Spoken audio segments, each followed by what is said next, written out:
On n'a pas encore taxé le regard. Tu peux regarder le ciel, comme ça, librement. Tu prends tout ton temps, sans avoir à payer quoi que ce soit. La nature, gratuite. C'est pourtant un spectacle parmi les plus beaux. Attention, tu regardes et par conséquent tu consommes. Peu importe qui, quoi ou quand. Des choses naturelles ou pas. Ça devrait coûter quelque chose et rapporter de l'argent. Si c'est la salle de cinéma, tu payes. Si c'est ta panoplie d'écrans domestiques, tu payes. Si ton regard est appareillé, tu payes. Mais le regard nu, gratuit. Pas normal. Trouver de l'intérêt à quelque chose indépendamment de l'argent qu'il procure, impensable. Nos pas, compter, calculer, rien de gratuit. Avons-nous seulement réalisé à quel point l'argent conditionne notre vie entière ?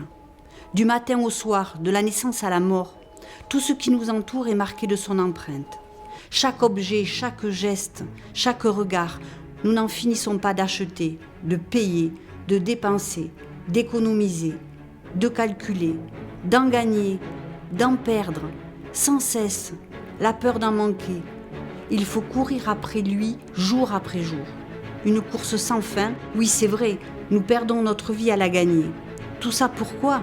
Parce que nous avons été conditionnés très jeunes, comme tous les autres autour de nous. L'argent nous a vampirisés, il est devenu pour nous une évidence, une nécessité, au point que nous n'imaginons pas pouvoir nous en passer. Ce serait fou, comment pourrait-on vivre sans lui ? Une vraie utopie, non ?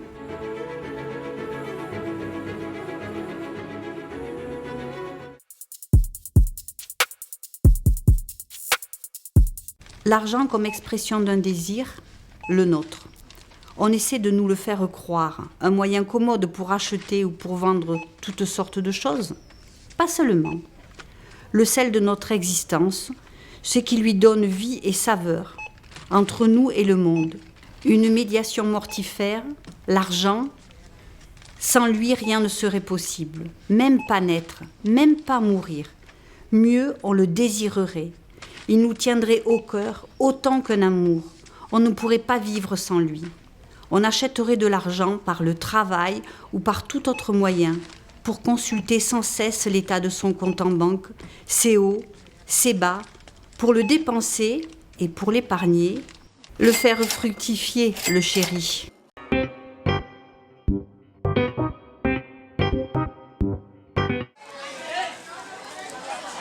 Vous exagérez. C'est un moyen, je vous dis, rien qu'un moyen d'échange. Il est neutre. Il peut servir toutes les causes, les bonnes comme les mauvaises. Ça dépend des gens qui l'utilisent. Sont-ils bons ? Sont-ils méchants ? Voilà la question. Elle est posée depuis longtemps, la question. Notre nature humaine est ambiguë. Le meilleur et le pire. Nous voulons l'argent pour le meilleur, pour les services publics, les écoles, les hôpitaux, et non pour arrondir les dividendes des actionnaires. L'argent en tant que tel est innocent. Il faut arrêter de l'accuser, un faux coupable.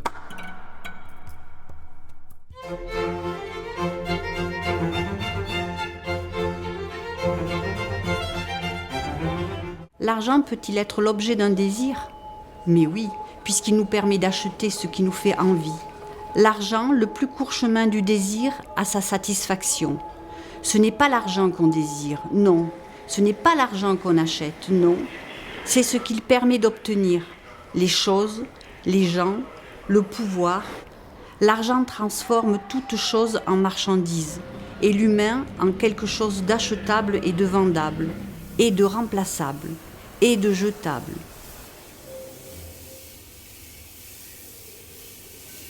On en arrive à ce point que notre vie peut basculer d'un coup. Comment respirer encore si l'argent vient à manquer ? Plus d'argent ?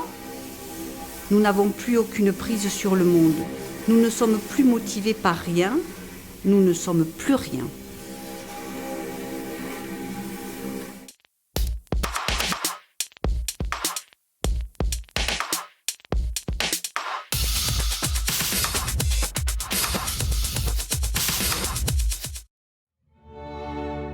Nous méfier les uns des autres. Les autres sont des concurrents, des adversaires. Malgré ce qu'on nous dit, liberté, égalité, fraternité, nous sommes asservis, inégaux et conflictuels. Contrairement à ce qu'on nous dit, nous répète, nous ressasse. On dit c'est la nature humaine. L'homme a toujours été comme ça et le sera toujours. Il se considère comme supérieur aux autres. Il en veut toujours plus à son propre avantage. La nature humaine a bon dos. Au commencement, un être humain n'est ni ceci ni cela, ni bon ni mauvais. C'est la société qui construit l'être humain, et dans celle-ci, nous sommes en compétition permanente, et cela dès l'école. Devenir compétitif ou courber l'échine, se débrouiller par soi-même pour tirer son épingle du jeu. Et tant pis si c'est au détriment des autres. Rien ne se partage. Il faut prouver qu'on est le meilleur, ou parmi les meilleurs. Brandir ses connaissances comme un trophée qui doit rapporter de l'argent et de la reconnaissance, une place au soleil. Être au-dessus des autres, au-dessous. Envie et mépris sont les maîtres mots de cette société. Pour qu'une société soit enfin fraternelle, il faut que chacun ait accès à ce qui lui est nécessaire, qu'il soit reconnu dans sa singularité, qu'il soit reconnu que toute singularité apporte quelque chose à la société d'irremplaçable. Nous avons tous notre place, chacun peut trouver la sienne.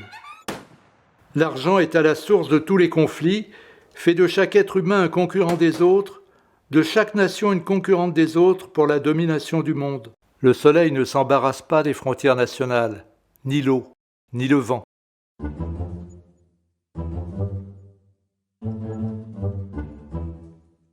On n'a pas besoin d'argent pour faire ce qu'on a à faire, quoi que ce soit, sauf s'il s'agit de faire de l'argent avec de l'argent.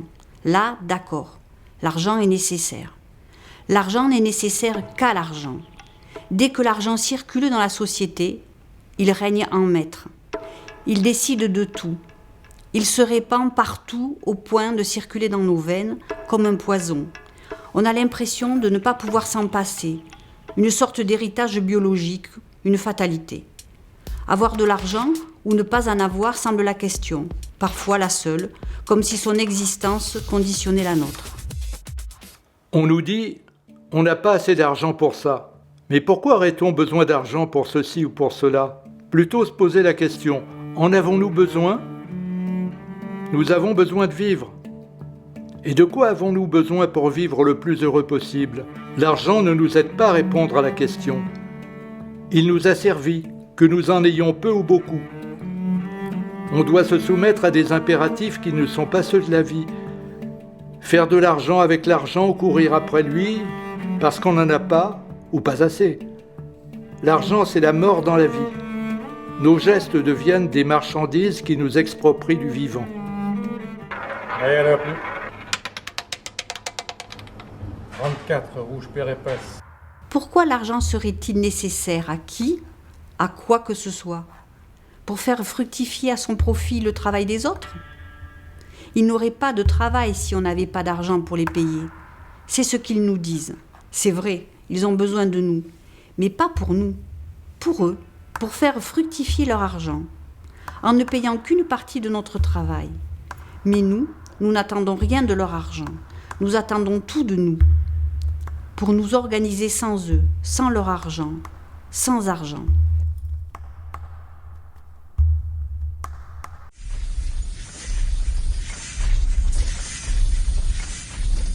Une évidence, fausse. Si l'argent disparaît, plus rien ne fonctionne. Tout s'arrête. La production, la consommation et tout le reste. Comme si l'argent était nécessaire au fonctionnement du cerveau, à la circulation du sang, à la mise en mouvement du corps. Comme si l'argent était une source d'énergie pour l'humain. Mais non, il n'est nécessaire qu'à l'enrichissement de quelques-uns et à l'appauvrissement de presque tous les autres.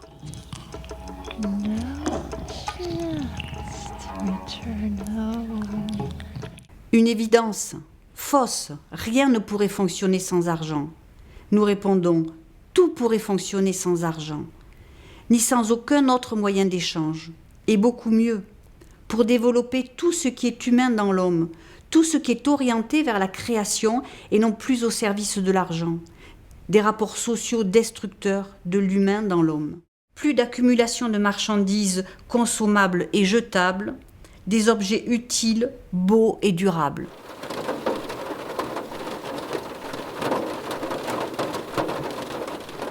Imaginons, l'argent disparaît.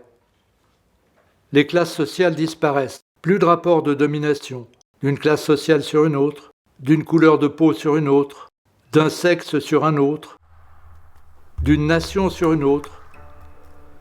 Plus d'investissements prédateurs à travers le monde. Plus de pillage des matières premières.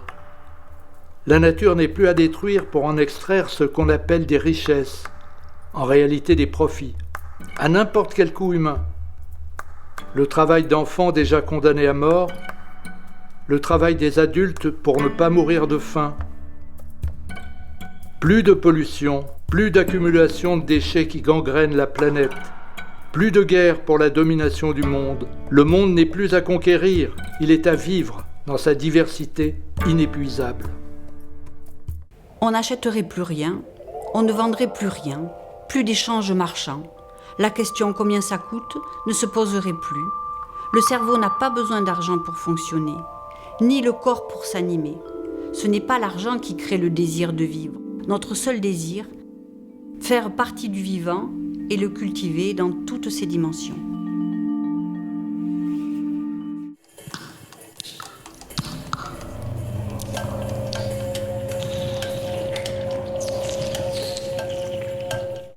Entre un besoin et sa satisfaction, plus d'argent. Ce qui est disponible dans la société, nous l'avons produit, nous le mettons à la disposition de tous. Nous ajustons la production à nos besoins. La production n'est plus un fléau individuel et social. Tout ce qui est répétitif est accompli par les machines que nous avons conçues pour se substituer à nous, nous remplacer. Nous les concevons, nous les fabriquons, nous en surveillons le fonctionnement, nous les réparons. Beaucoup de métiers disparaissent, tous ceux liés à la gestion de l'argent, tous ceux liés à la gestion de l'État. La politique n'est plus une activité séparée exercée par des professionnels qui bénéficient de multiples privilèges les plaçant au-dessus de nous. Elle est l'affaire de tous, pratiquée par tous. Que de temps et d'énergie libérés pour concevoir une autre organisation de la vie en société et pour la vivre.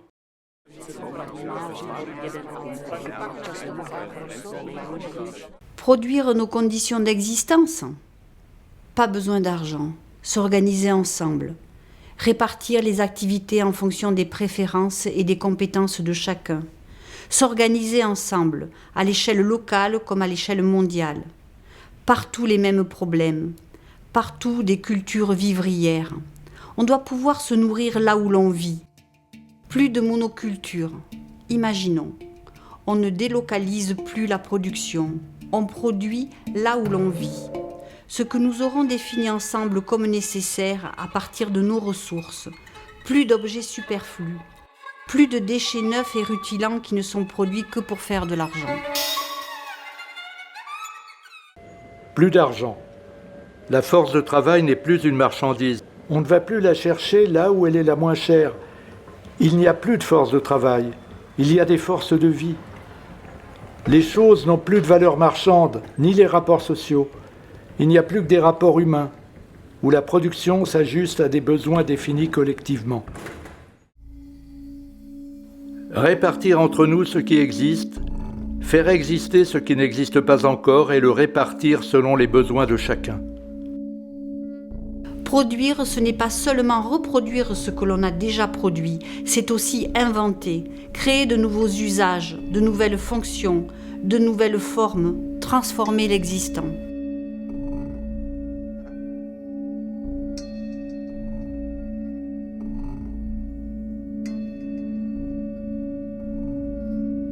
Répondre aux questions que la réalité nous pose, sans nous demander combien ça coûte, ni combien ça pourrait rapporter.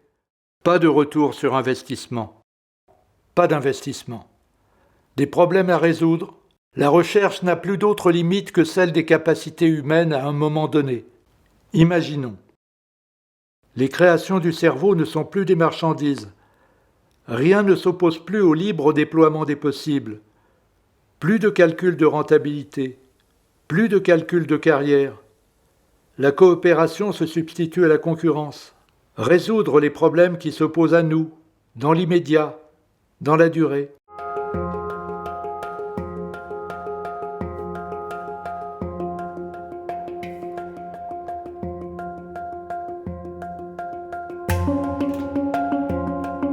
Par exemple, résoudre nos problèmes d'énergie en privilégiant les énergies renouvelables, le soleil, l'eau, le vent, mobiliser nos moyens de recherche pour résoudre au mieux les problèmes, de leur captation, de leur conservation, de leur transmission.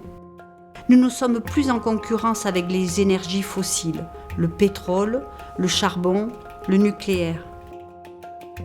Nous effectuons nos choix en dehors de toute préoccupation de rentabilité, mais pour accroître le bien-être commun.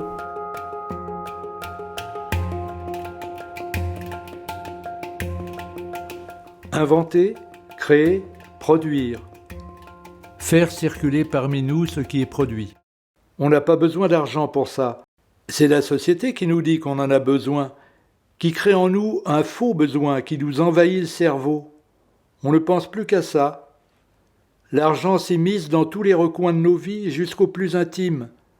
Sans lui, rien n'est possible.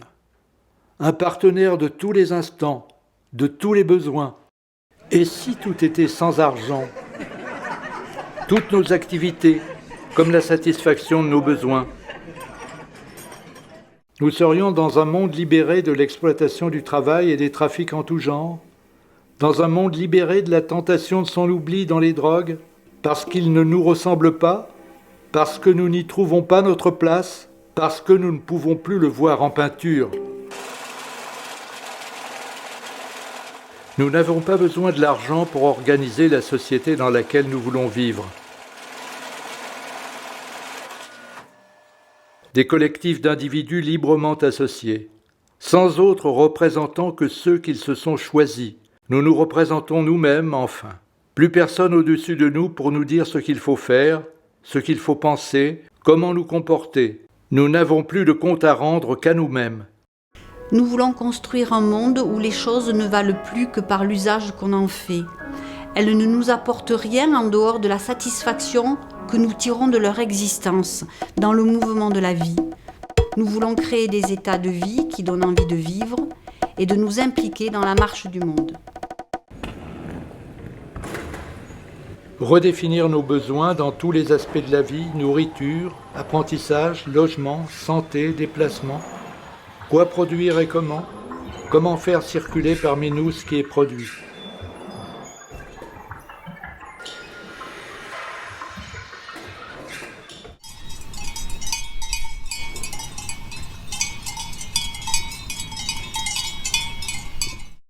Apprendre le monde, à l'aimer, à le connaître. On est les yeux grands ouverts, on nous apprend si vite à les fermer. On nous apprend les œillères, à regarder dans une direction programmée par les intérêts de quelques-uns. Rouvrir les yeux, ce qui est à connaître et à aimer, tous les processus, qu'ils relèvent du visible ou de l'invisible, pour mieux nous accorder aux lois de la nature et de la société, imbriquées, en constante interaction. Plus de compétition ni d'exclusion à l'école. On éveille la curiosité de l'enfant, il développe ses possibles, il découvre, il se découvre et il apprend à vivre avec les autres. On ne choisit plus une activité par défaut mais par plaisir. On ne choisit plus une activité en fonction de l'argent ou du prestige social. On apprend à devenir soi-même et le plus authentique possible.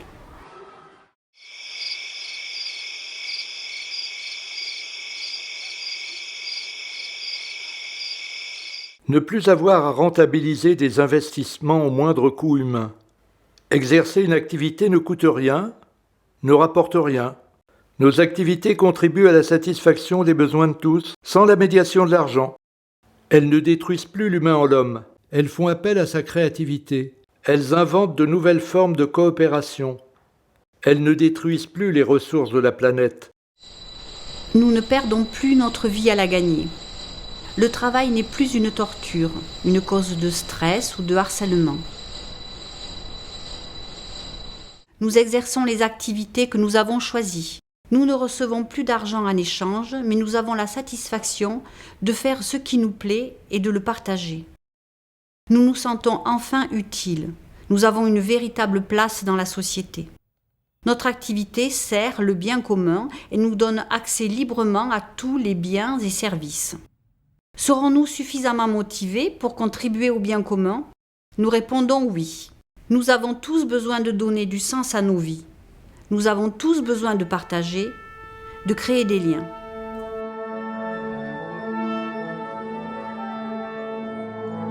Regardez actuellement tous ces bénévoles qui donnent de leur temps en plus de leur travail salarié. Pourquoi le feraient-ils s'ils n'en tiraient aucune satisfaction? Les activités sont mieux réparties entre nous et s'adaptent aux besoins de tous.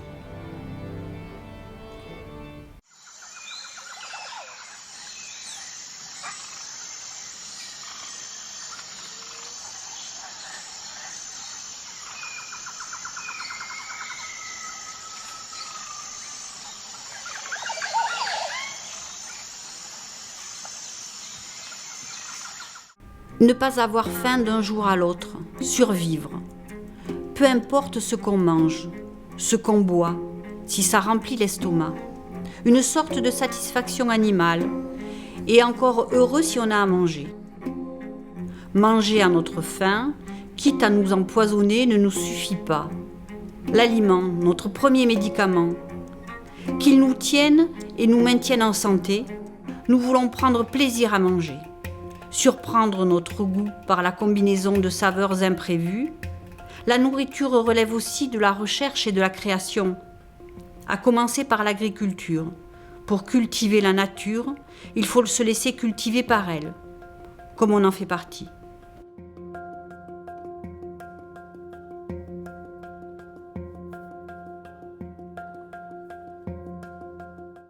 De toute façon, les choses naturelles, tu peux les chercher. Elles sont devenues ce que la société en a fait, la terre en proie aux pollutions comme paysage naturel, des monocultures à perte de vue, soi-disant plus rentables. Pour qui? Pour les fabricants de produits chimiques et de moyens de production de plus en plus gigantesques. Ils font des profits au détriment de la terre et aux nôtres. Sous prétexte de nous nourrir, ils nous empoisonnent.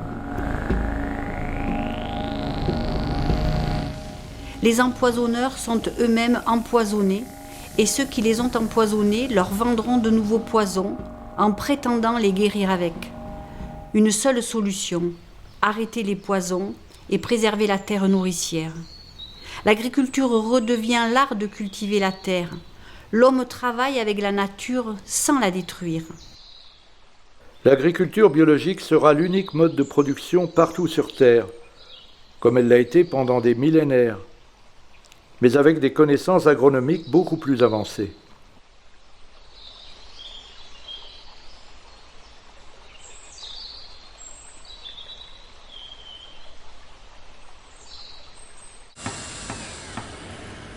Tu regardes autour de toi, tu vois des habitations destinées aux riches, immeubles, maisons, châteaux.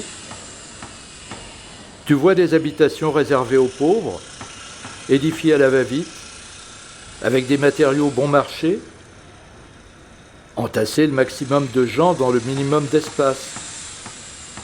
À peine construites, déjà ruinées par le temps. Nous voulons des maisons qui soient des espaces de vie, des maisons construites avec des matériaux prélevés dans leur environnement, en harmonie avec lui, comme une partie du vivant. Plus personne n'est sans abri. Plus personne ne dort dans la rue. Le droit au logement pour tous. Plus de logements inoccupés. Ils sont répartis pour accueillir ceux qui n'en ont pas. Plus de ghettos ni de quartiers misérables, puisqu'il n'y a plus ni riches ni pauvres. Plus de propriété privée, mais un droit d'usage du logement à vie.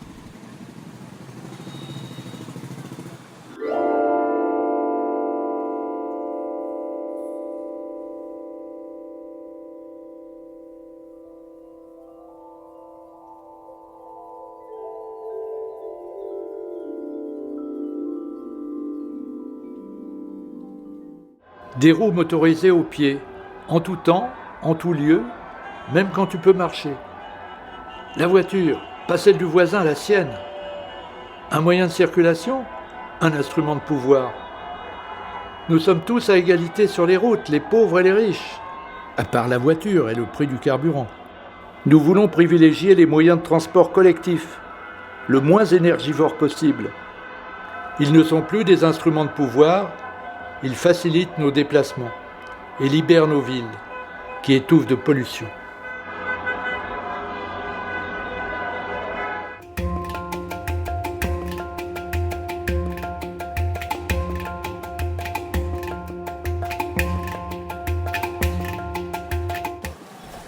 La santé, c'est d'abord la maladie, une médecine de réparation des dégâts causés par la vie dans cette société.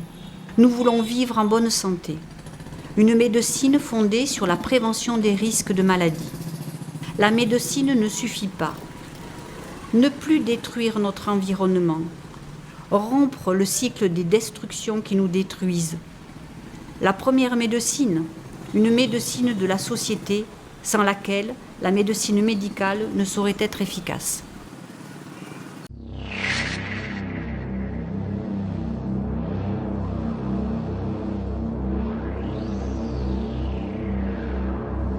Vivre avec les autres en tant qu'être unique, irremplaçable, avec d'autres êtres uniques, irremplaçables. Construction individuelle et construction collective ne s'opposent plus, elles se renforcent. Imaginons, nous ne sommes plus en concurrence les uns avec les autres. Il n'y a plus de gagnants, il n'y a plus de perdants, il n'y a plus que des êtres humains. Chacun apporte sa contribution au collectif, chacun se développe au mieux de ses possibles.